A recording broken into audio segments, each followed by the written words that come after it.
DMTV Info, votre chaîne d'information en temps réel. La politique, la santé, le sport, les faits de société, la musique, les rumeurs et bien plus encore. Vous découvrirez cela dans notre chaîne DMTV Info.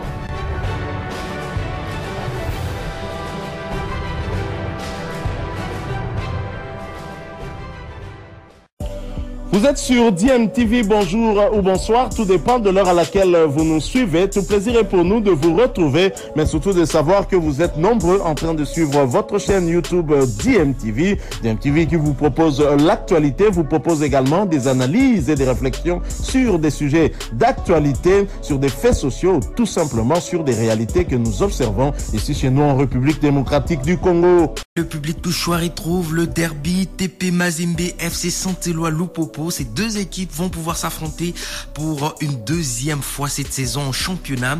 Après la première opposition dans la phase classique du championnat à Kalemi, Corbeau et Cheminot retrouvent leur fief. La décision a été donc rendue publique hier par le comité de gestion de la Lena Foot qui précise que ça sera à guichet ouvert, c'est-à-dire avec vente des billets d'entrée.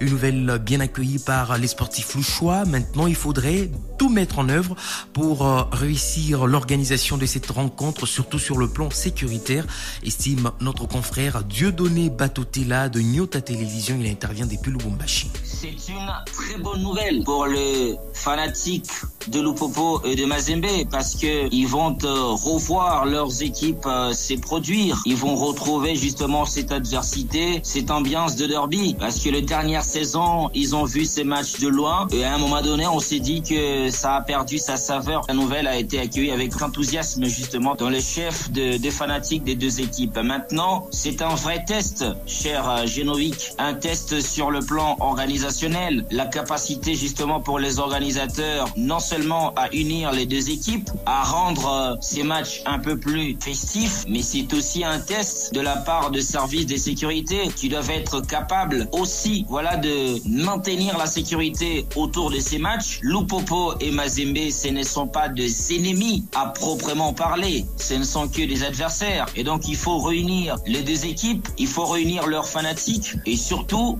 développer un esprit de fair play et de sportivité pour que nous puissions voir les deux côtés accepter le résultat quel qu'il soit. Voilà, c'était là notre confrère Dieudonné Batotela que nous allons d'ailleurs garder sur antenne puisqu'il parle maintenant du favori dans ce derby à Louchoua. C'est vrai que ça sera un match compliqué, match comptant pour la manche allée, mais il estime que le tout-puissant Mazembe sur papier part favori au regard des performances de cette formation en championnat. Mazembe jusque-là, c'est 5 rencontres pour 5 victoires dans cette phase des playoffs. On a besoin de voir un vainqueur, mais Lupopo veut profiter de la situation de Mazembe. Actuellement, Mazembe vient d'une élimination en demi-finale des Ligues des Champions. Lupopo n'a pas perdu le moindre match en Lena Foot il y a longtemps. Donc Lupopo a tout simplement besoin d'enfoncer les clous, à mon avis. Et l'effectif de Lupopo aujourd'hui, et même le jeu de Lupopo, démontre qu'il y a tout simplement cette capacité à aller faire la différence. OCT, Mika Miché au milieu de terrain ont retrouvé une certaine efficacité. Et Orso Mwaku aussi a retrouvé de l'efficacité devant le but. Donc on a une équipe de Lupopo qui a des arguments. Mais en face, il y a quand même Mazembe qui reste favori sur papier parce que cette équipe-là, les niveaux en Lena Foot est exceptionnel. Il n'y a pas de défaite, que de victoire. Et aussi en Ligue des Champions, c'est une équipe qui a fait une belle saison. Et donc, c'est quelque chose qui peut motiver tout simplement les Corbeaux à essayer de faire du bien à leur public après avoir été éliminés de la Ligue des Champions. Ça reste un grand match, un match ouvert. C'est un derby et on espère qu'on va tout simplement être servi à Kiva Samaliba ce mercredi.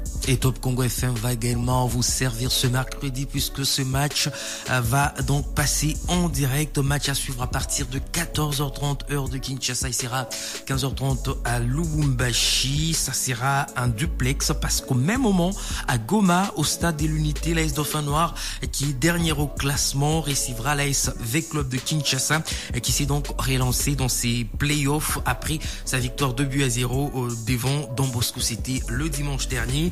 V Club avait donc disputé ce match sans deux de ses deux de ses joueurs titulaires, Jonathan Ikangalombo et Platini Mpiana-Monzinzi, tous deux absents. Ikangalombo est blessé, Platini Mpiana-Monzinzi n'a pas été retenu par le coach au regard de ses dernières performances en club.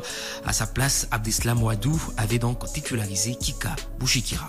Jonathan était blessé, donc il est sorti sur blessure. Il avait passé une échographie dans laquelle il y avait une petite anomalie au niveau des fibres musculaires. C'est le docteur qui pourra vous dire. Et donc il a participé à un programme de réathlétisation. Et puis on espère le récupérer assez rapidement pour terminer les matchs qui restent. En ce qui concerne Mpiana, je suis quelqu'un de très honnête. C'est un garçon que j'apprécie. C'est un garçon à qui j'ai donné la chance depuis le début de saison. Vous savez que je suis dans un très grand club, pas seulement congolais, africain, je ne cesse de le répéter, et j'ai la pression tous les matchs, moi. Il faut que je trouve des solutions, parce que si je trouve pas des solutions, prochain match, c'est vous qui allez me mettre la pression ici, et même les supporters. Donc on a essayé de trouver d'autres solutions, de donner la possibilité à certains jeunes pour voir s'ils sont capables d'apporter ce que l'on souhaite en termes d'efficacité pour l'équipe, pour V-Club. Quand on est coach, quand on fait ce métier-là, on ne peut pas être déçu. On aime les joueurs tous de la même manière, on donne juste la chance à tout le monde. En termes de management, on est obligé d'essayer plusieurs joueurs, et j'ai préféré sur ce moment donner la possibilité à Kika, donner la possibilité aussi à Pataki, et je crois qu'ils ont saisi leur chance par rapport à ce qu'ils m'ont démontré au niveau des entraînements, et je crois que c'est tout le travail d'un entraîneur. Voilà, c'était là Abdeslam Ouadou, coach des V-Club, qui a beaucoup utilisé depuis son arrivée d'ailleurs à la tête du staff technique de V-Club, Christopher Samangwa au milieu de terrain. Il est titulaire indiscutable dans l'entrejeu du club vert et noir de la capitale. Pour son entraîneur, il n'est pas irremplaçable, mais il est important pour l'équipe jusque-là. C'est très difficile de dire qu'il est irremplaçable, parce que vous savez que dans un collectif, dire qu'un joueur est irremplaçable, c'est aussi diminuer la qualité des autres. Mais tout ce que je peux vous dire, c'est un joueur important pour l'équipe. Vous voyez son temps de jeu depuis le début de saison. C'est un garçon que j'apprécie par rapport à son humilité, par rapport à son volume de jeu, et par rapport à sa capacité de jouer vers l'avant. Et il est important au milieu de terrain. Après, de dire qu'il est remplaçable, je pense qu'il y a des joueurs aussi qui peuvent apporter un plus. Abdeslam Ouadou, coach de l'AS V-Club de Kinshasa V-Club, qui est 3e au classement avec 17 points pour 10 matchs joués, juste derrière l'AS Magno qui est en tête jusque-là avec 19 points pour 9 matchs joués. Le tout-puissant Mazembe avec ses 5 sorties compte déjà 18 points dans ce classement des playoffs de la Ligue nationale de football. Un 3e match qui va se jouer ce mercredi ici à Kinshasa. Ça sera bien sûr les Aigles du Congo contre le CES Don Bosco qui reste sur une défaite 2-0 devant V-Club, alors que les Aigles du Congo restent sur un nul d'un but partout contre la formation de Lubumbashi Sport. Vous pouvez parier. Dengoma Junior qui va tenter d'avancer. La passe est interceptée par Galé Irénée. Il faut faire pour Tidien Babou. Baïsala, pas de faute. Le centre va suivre. Très bon centre. La tête, les bonbons Motilesi.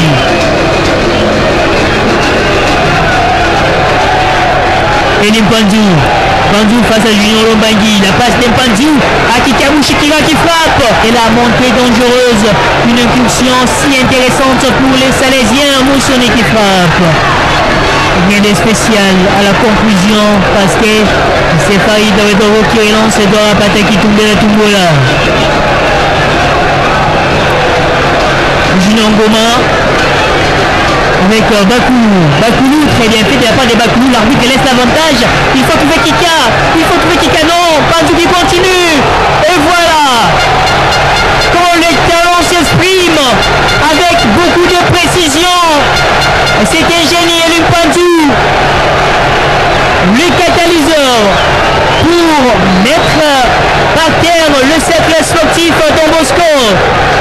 Le 8e but de la saison pour Elim Pandu.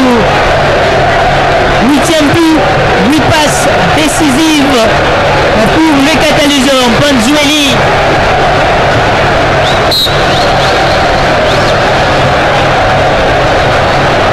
Quel travail face à Mwanda Nzambe.